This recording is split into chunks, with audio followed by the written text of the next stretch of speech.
इस कार्यक्रम के प्रायोजक हैं छयान healthcare India private limited.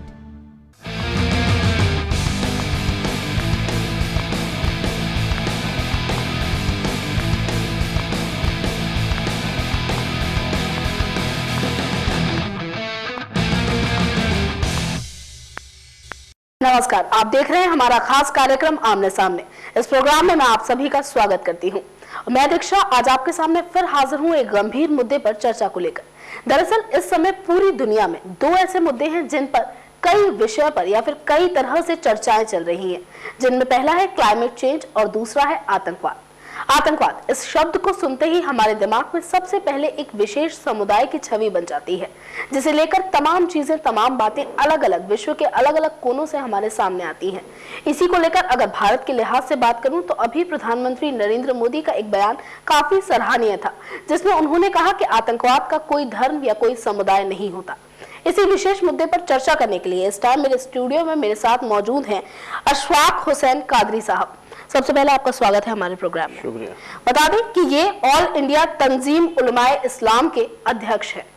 Sir, सबसे पहला प्रश्न मैं आपसे यही लेना चाहूंगी कि आप एक बहुत बड़े सूफी नेता हैं, तो उस लिहाज से आतंकवाद के बारे में, क्योंकि हम देख रहे हैं इसे लेकर एक खासा शब्द का जिक्र हो रहा है लगातार, जिसमें एक सूफिज्म है, क्या कहना चाहेंगे सबसे पहले आतंकवाद के बारे में?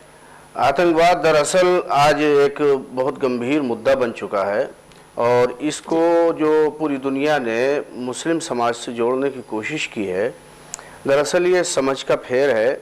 इस्लाम आतंकवाद की कतन किसी हालत में भी सराहना नहीं करता, बल्कि इसका कंडम करता है जी। और जो लोग आतंकवाद में शरीक हैं उनको इस्लाम से कुछ लेना देना नहीं है, मुसलमानों से कुछ लेना देना नहीं है, किसी वतन देश से कुछ लेना नहीं है। उनका सिर्फ एक फंडा है और वो ये है कि कत्ल करो बेगुनाहों को, नाम होगा, पैसा आएगा दूसरी जगहों से और हमारी हैसियत बढ़ेगी। हालांकि वो ये भूल गए हैं किसी के ऊपर जुल्म करने वाला आदमी कभी तरक्की नहीं कर सकता। तो हमारे हिसाब से इस मसले में आतंकवाद के हम लोग पूरे जिम्मेदारी के साथ ये कहने की जुर्रत कर रहे हैं आपके माध्यम से, आपके चैनल के माध्यम से, कि इस्लाम का इससे कुछ लेना देना नहीं, मुसलमानों का कुछ लेना देना नहीं, सूफीज़्म का कुछ लेना देना नहीं। क्योंकि हम लोग अगर इसके खिलाफ आज खड़े हुए हैं तो वजह सिर्फ ये है कि सूफीज़्म जो हमेशा प्यार, मोहब्बत, शांति की बात करता आया, उसके खिलाफ एक माहौल बनाने की कोशिश की जा रही है। सुन्नी आतंकवाद कहा जा रहा है, जबकि सुन्नी, सूफी, मुस्लिम पूरी दुनिया में कोई एक भी आज तक आतंकवाद में लिप्त नहीं पाया गया, शरीक नहीं पाया गया।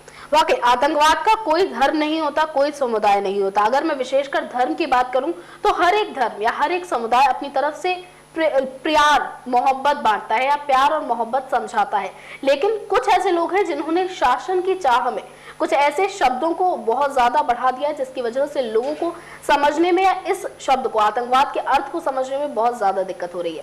खैर, अब मैं आगे बढ़ना चाहूंगी और अब आपसे दूसरा प्रश्न लेना चाहूंगी कि 8 फरवरी को दिल्ली के तालकटोरा स्टेडियम में आप इसी आतंकवाद के खिलाफ एक बहुत बड़ा कार्यक्रम ऑर्गेनाइज करने जा रहे हैं, इसके बारे में कुछ बताइए।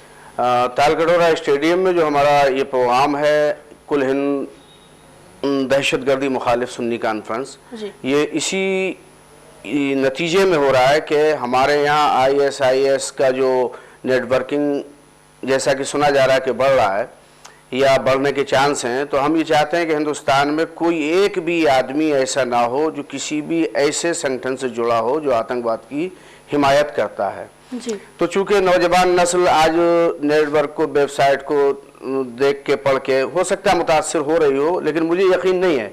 तो इस हवाले से हमने अपने मुल्क के बड़े बड़े सूफ़ी विद्वानों को, बड़े बड़े उलमा को, बड़े बड़े मुफ्तियान इकराम को बुलाया है ताकि इस मसले पे, इस विषय पे हम लोग वहाँ बैठ के चर्चा करें।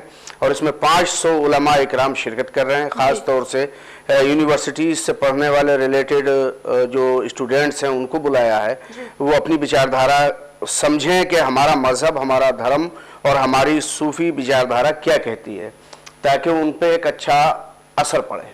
और आपको क्या लगता है इस तरह के कार्यक्रमों से वाकई युवाओं की सोच बदलेगी? क्योंकि आज बहुत जरूरी है युवाओं में एक सही तरीके से उन्हें सही दिशा दिखाना, तो इस तरह के कार्यक्रम उसमें कितने उपयोगी साबित हो सकते हैं? बिलाशुबा मैं समझता हूं कि इस तरीके के जितने भी कार्यक्रम, जलसे, कॉन्फ्रेंसेस होती हैं, अगर उसमें हम अपने सामने वाले को, अपनी उम्र वाले को बताएंगे, शायद वो हमारी बात ना माने, लेकिन जो बुजुर्ग होते हैं, धर्म गुरु बड़े बड़े, उनकी इज्जत आदमी दिल से करता है, तो उनकी बताई हुई बात पे अमल करने की भी ज्यादा कोशिश करता है। दरगाह से आए लोगों का बहुत ज्यादा गहरा असर पड़ता है उनकी बातों का, तो कितने लोग शरीक हो रहे हैं वहाँ से? तकरीबन 500 उलमा इकराम और 40 दरगाहों के, हिंदुस्तान की बड़ी बड़ी दरगाहों के सज्जादा नशीन आ रहे हैं। जी बिल्कुल। अगर आप हमारे दर्शकों को बता सके कि उनके मुख्य संदेश क्या क्या होंगे इस कार्यक्रम में?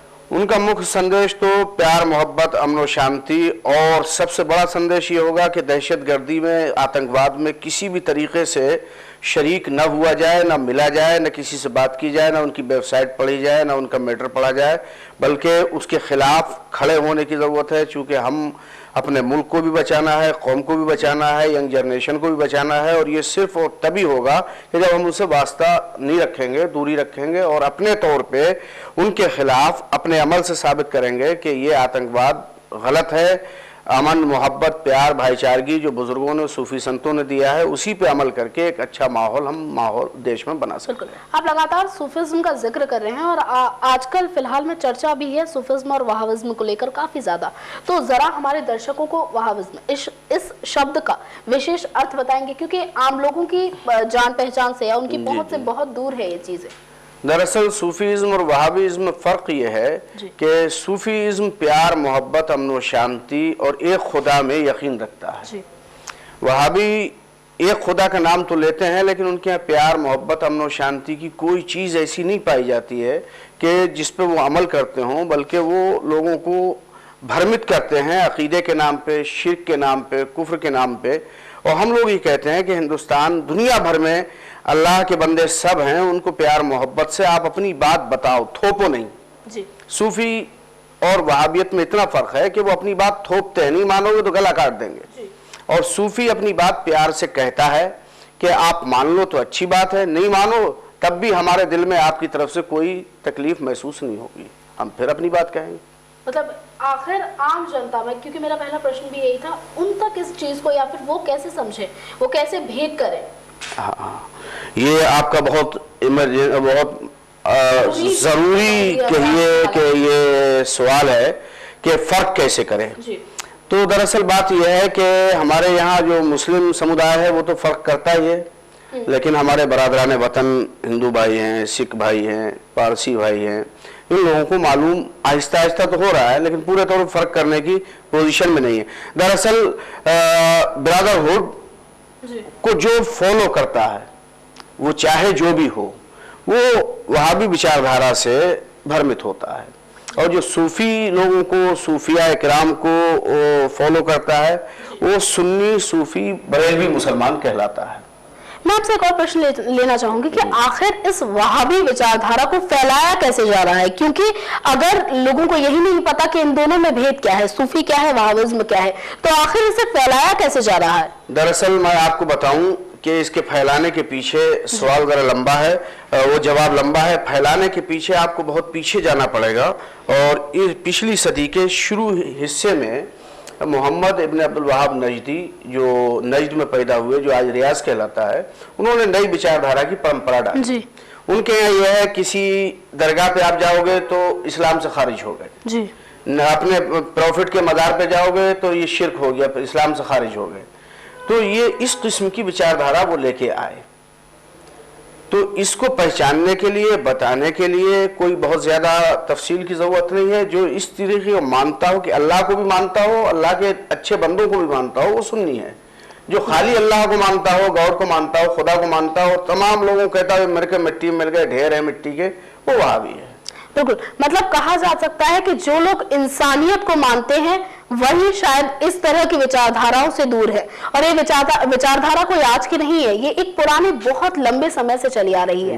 लेकिन आज विश्व को या फिर पूरे हमारे देश को विशेषकर ये चीजें समझनी होंगी कि आज सिर्फ इंसानियत को अगर अपना मजहब और अपना धर्म माना जाए तो हर धर्म खूबसूरत है और ये दुनिया वाकई बेहद खूबसूरत है। इसे धर्म जात के पैमाने पर ना तोला जाए। यही था आज का हमारे कार्यक्रम आमने सामने का। अगली बार फिर आपसे मुलाकात करेंगे ऐसे ही किसी गंभीर मुद्दे और किसी विशेष व्यक्ति के साथ। लेकिन तब तक के लिए आप दे दीजिए हमें इजाजत। नमस्कार। शुक्रिया। इस कार्यक्रम के प्रायोजक है Shreyank health care India private limited.